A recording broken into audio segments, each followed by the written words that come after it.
Imagine for a moment someone took you when you were very young and didn't know how to swim yet, and threw you into the deep end of a pool. And upon throwing you, took out a timer, timed when you hit the water, and if you were fortunate enough to get out of the pool, timed the moment when you left the water. Now imagine the contrast of instead being taught gradually, slowly how to swim, being taken care of in the water in such a way that you learn properly, and then being permitted to jump in the water yourself and swim out. You'd have two very different scenarios and two very different outcomes, possibly. And I think that's a very good example of the difference between an IQ test and something like the SATs in America. An IQ test tests how fast you can adapt and learn to abstract. It's your ability to solve new problems fast, to catch on fast. So that if someone's a fast learner, we consider them to be more intelligent. When someone is a slow learner, we consider them to be less intelligent. There are, of course, many other factors involved and specifics for different tests, but that's the overall situation with it. Now, one of the strange things about intelligence tests is when they try to go to very intelligent people and learn what made them different from the rest of us, they didn't really succeed. They weren't able to find what the metrics were. It was only when they wanted to find out what made people who are slower at learning so much slower that research into intelligence actually gained a foothold, to an extent that we now know what metrics are different with the very smart, because we know what metrics are different with those who are much slower to learn. Now, an intelligence test might test your reaction times. It might test your ability to move things about in your mind. It might test your ability to learn new words or to find patterns in different pictures to predict what would go next. Interestingly enough, if someone does very well in one part of an intelligence test, they usually do well in the other parts to such a degree that you can generally predict what someone will do in a more complex part of a test, just based on how well they do in the pattern prediction part. And intelligence in the sense of an IQ test is generally an ability to create a mental model which you can work with and practically use to get ahead with it. And there's different areas where you can create those mental models which affect your outcomes. Now, when things go right, they tend to go right in all of the areas. When things go wrong, they tend to go wrong in all of the areas to some degree, but in very strange and different ways. Now, you might have heard of an idiot savant or a savant. That's someone who seems very intelligent in a very specific area, but are very stupid in almost every other area if you were to use layman's language. They're just not that good at learning in other areas, but in certain things they're great. The problem for them, of course, is that area they're very good at often isn't something which they can monetize and use for their future. And so a savant, a so-called idiot savant, is someone who is known not by their great ability as much as by their great disability everywhere else.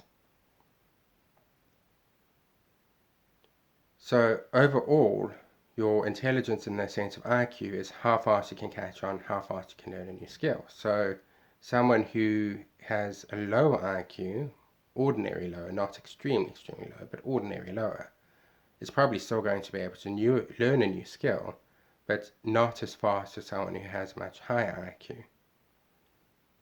The idea, of course, that people with high IQs are socially awkward and unable to interact with other people is false.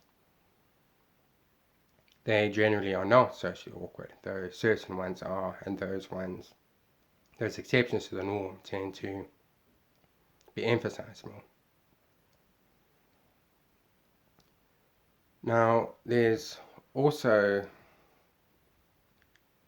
the connection between high IQ and lower death rates, and high IQ and lower mental health rate problems.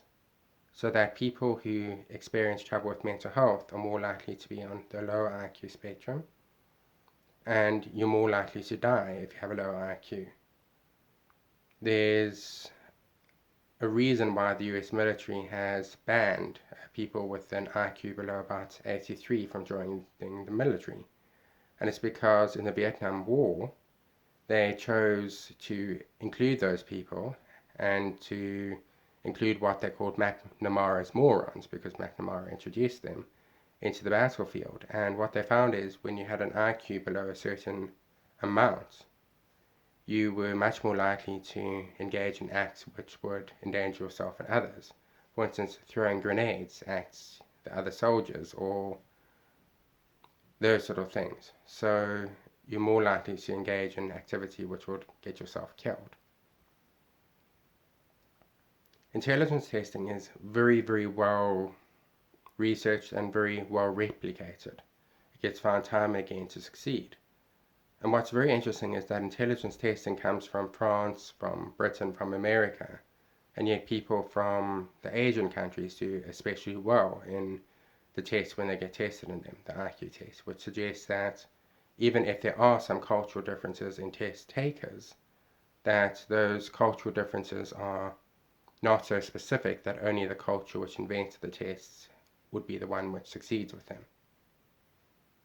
Now, there can be different reasons why people do well or badly on these tests, and it's a very specific intelligence you're involved in. It's the ability to learn faster than other people, which has been tested. So that, for instance, some very wise tribal leaders might not be able to abstract, might not be able to learn and create rules to encounter other things in the world, because it's not something they've needed to learn in their lives. It's not a skill they've needed to gain. And that was the case with some Eurasian tribal leaders who were very smart, but would not do very well in an IQ test. IQ is specific intelligence which is needed in specific type of societies, in specific types of economies. And it seems to flourish most in the sort of economy that you'd have with cities and with societies which are advanced in modern societies. It does seem to succeed most, though even where people are rural herdsmen, ones who would test higher on IQ tests seem to do better than ones who would test lower when it comes to their life outcomes.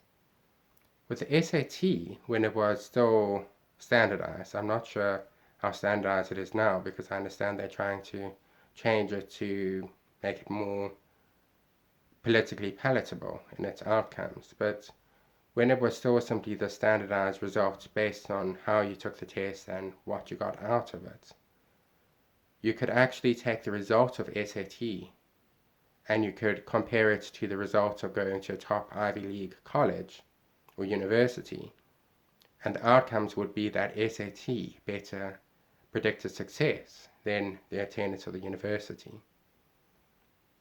So the reason why this is so important, why actually not doing away with intelligence testing, actually not doing away with standardized tests is so important, is because it is something which, along with your personality type, with the big five personality types, does predict success in certain things, so that you would probably want someone with a higher IQ to be placed into work which has more new puzzles all the time, while someone with a lower IQ to be placed into work which has less, where they are more happy with their work. But also we spend a lot of money on credentialism, on you have to attend this and this university in order to get to this and this job. But if the university is not actually the deciding factor on whether or not someone is good at that work, but it's simply a credential that someone spends, let's say, half a decade of their life trying to get, or in the very least, but 3 years of their life trying to get, you are creating a much less efficient economy. You're not putting someone to work at a stage where they are actually able to do the job. You're putting someone to work at a stage which is much later than that, and you're losing out on a lot of productivity to engage in something which, in many cases, is not so advantageous. There's a reason why going to a technical skills type of college might be more advantageous for some people. And often you hear industry saying that people who get out of university don't know how to do the job, and they have to train them up anyway. Well, maybe the university sometimes should actually be skipped. And maybe the amount spent on some very expensive universities to do courses which often don't have very much to do with the workplace can be skipped if we can make standardized testing such as an SAT or IQ test or things along those lines something which is more important in how we determine someone's ability to learn fast to adapt to more complex puzzles.